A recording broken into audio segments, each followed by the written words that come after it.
Nobody chose B. So let's find out the answer was C. Yay! You can put it on the board.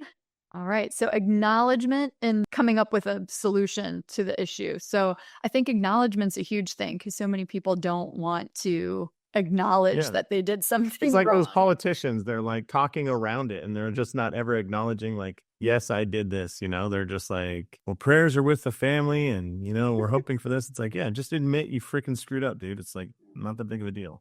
Right. Yeah, and sometimes people use the explanation in place of an acknowledgement. Like, I don't need you to explain why you made that bad choice you made. Let's just acknowledge that it happened and let's move forward from it. Don't I remember getting an email from someone in this group telling me that when I make a mistake and I acknowledge the mistake and then I crush the whole component of, oh my gosh, let me do this for you, let me do that for you, I apologize, I dropped the ball here. That's when you get a roaring fan because everybody makes mistakes, but not everybody owns up to it and it makes those reparations. Does that sound familiar to anybody? Yeah, I read the same frickin' newsletter. That's why I got it.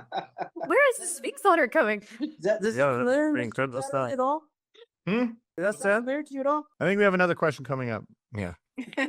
No, I'll explain this. This is what I think what you guys are referring to. There's another, and I hope to God it's not in this trivia podcast today, but there's another study that says the highest of any measure of patient satisfaction is where where the doctor makes a mistake, admits it, calls it out, and then fixes the situation. So, Christy, imagine you come in for a visit and I'm like, oh my gosh, Kathy, it's so good to see you. Oh, I'm so sorry. It's not Kathy, it's Christy.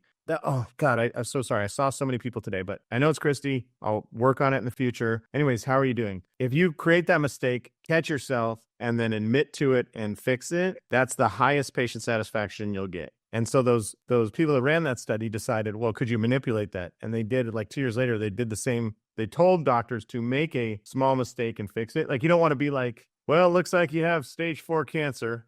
Oh, sorry. It's actually pneumonia. My bad. Anyways, let's move on.